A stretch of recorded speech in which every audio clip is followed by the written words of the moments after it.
change, and everything is change, nothing can be held on to the degree that you go with a stream, you see, you are still. You're flowing with it.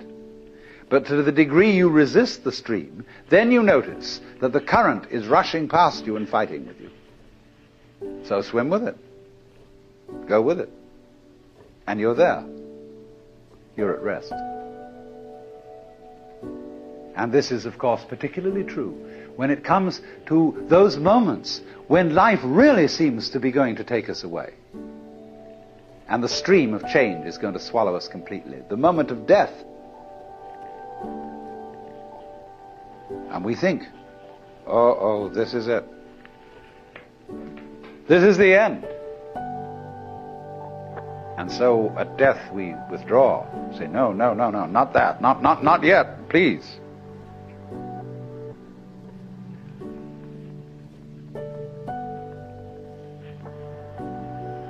But actually, the whole problem is that there really is no other problem for human beings than to go over that waterfall when it comes. Just as you go over any other waterfall. Just as you go on from day to day. Just as you go to sleep at night. Be absolutely willing to die. Now, I'm not preaching. I'm not saying you ought to be willing to die and that you should muscle up your courage and somehow put on a good front when the terrible thing comes. That's not the idea at all. The point is that you can only die well if you understand this system of waves. If you understand that your disappearance as the form in which you think you are you, your disappearance as this particular organism, is simply ceasing. That you are just as much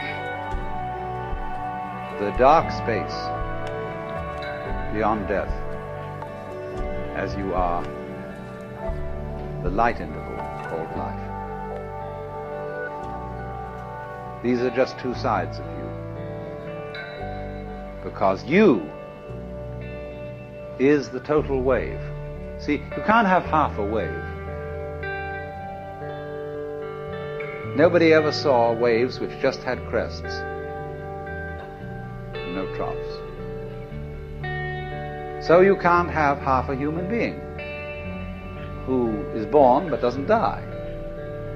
Half a thing. That would be only half a thing.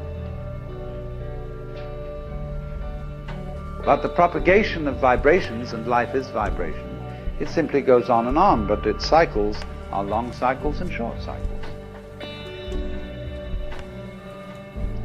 Space, you see, is not just nothing. If I could magnify my hand to an enormous degree so that you could see all the molecules in it, I don't know how far apart they would be, but it seems to me they would be something like tennis balls in a very, very large space. And you would look, when I move my hand like this, and say, for God's sake, look at all those tennis balls. They're all going together. Crazy. And there are no strings tying them together. Isn't that clear? No, but there's space going with them. And space is a function of, or it's an inseparable aspect of, whatever solids are in the space. That is the clue, probably, to what we mean by gravity. We don't know. So in the same way, when those marvelous sandpipers come around here, the little ones, while they're in the air flying, they have one mind. They move all together. When they alight on the mud, they become individuals and they go picking around for worms or something. One click of the fingers and all those things are going zip into the air. They don't seem to have a leader. Because they don't follow when they turn. They all turn together and go off in another direction. Amazing. But they're like the molecules in my hand. So then you see, here's the principle. When you don't resist change, I mean over-resist. I don't mean being flabby. When you don't resist change, you see that the changing world, which disappears like smoke, is no different from the nirvana world. Nirvana, as I said, means breathe out. Let go of the breath. So in the same way, don't resist change. It's all the same principle. So the Bodhisattva saves all beings, not by preaching sermons to them, but by showing them that they are delivered, they are liberated by the very fact of not being able to stop changing.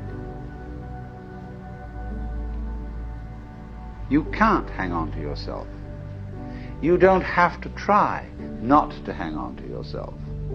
It can't be done. And that is salvation. Memento mori. Be mindful of death. Gurdjieff says in one of his books that the most important thing for anyone to realize is that you and every person you see will soon be dead. See, it sounds so gloomy to us because we have devised a culture fundamentally resisting death.